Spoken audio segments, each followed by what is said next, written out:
Bonjour à tous, heureux d'avoir offert pour la fête des mères un joli tiercé dans l'ordre ce dimanche avec mon penalty Elusive Foot. Je vous avais dit, et pour mes abonnés, je leur avais même écrit, c'est un penalty, il a gagné. En skieur, je vous avais expliqué comment il allait faire avec son numéro, il a fait zou, zou, et il est venu gagner exactement comme j'avais prévu. Cela fait plaisir. Bon, ce lundi, je vous emmène à Marseille. Au peu cher, on va aller sur la Canebière. Alors, pour ceux qui ne sont jamais allés sur la Canebière, je m'adresse à mes fans de l'étranger. Eh bien, ce ne sont pas les films de Rému et de Pagnol, ni ceux de Fernandel, parce que la première fois de ma vie, quand j'étais allé sur la Canebière, je m'attendais à avoir des jeux de boules, à voir le petit jaune dans le verre, avec ces gens qui discutent. Pas du tout.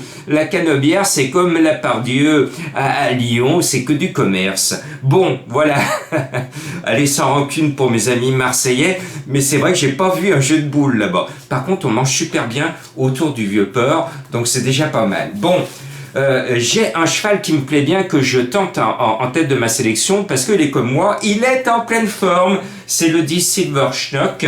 C'est un cheval que j'aime bien, son nom me fait sourire.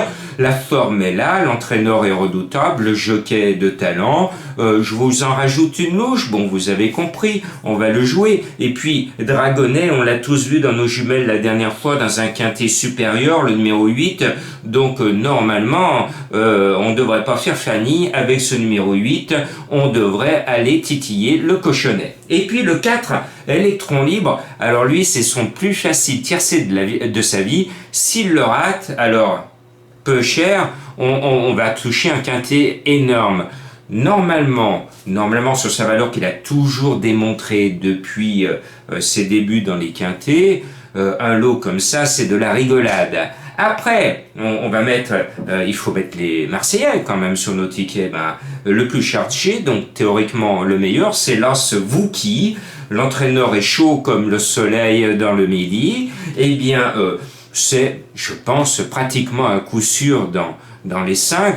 Le seul petit hic au moment de l'apéro, c'est qu'il est un peu chargé, il n'a pas fait de régime jockey. Bon, en bas de tableau, j'ai une trouvaille, le 15 Hathaway. Il me plaît, il est régulier, il est gentil tout plein parce que il est toujours dans les 5. Que demande le peuple? C'est un quintet, il faut trouver des chevaux qui finissent dans les 5, je vous en ai trouvé un. C'est le 15. Faites ce que vous voulez avec ce cheval, mais à mon sens, il va finir encore, comme toujours, dans les 5. Et puis, on retrouve une vieille gloire des quintets qui a perdu de sa superbe à Paris, mais du côté de la Canebière, eh bien le cheval, le 11 Blue Hills, devrait se retrouver à l'arrivée. Le cheval est bien, bon il a perdu quelques plumes, ce n'est plus le grand cheval de gros quintet parisien d'autrefois, mais il a gardé la volonté de courir, et moi je le garde sur mon ticket. Et puis Frédéric Rossi est triplement représenté, et je me suis dit que dans le midi, pour travailler, il faut pas avoir trop de poids sur les épaules. Donc je me dis que des trois Rossi, celui qui va peut-être aller au boulot, eh bien c'est le moins chargé parce que c'est celui qui va se sentir le plus léger. On va pas se fatiguer, il fait soleil, il fait chaud.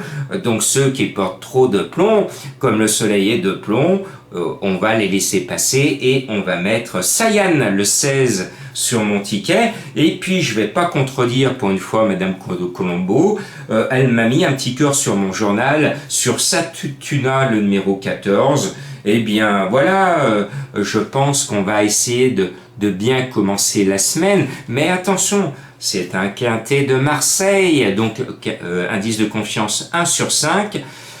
J'ai fait mon boulot pour vous donner la meilleure arrivée probable possible, mais la porte est ouverte à toutes les surprises. C'est un quintet marseillais. Allez, bonne chance et bon apéro.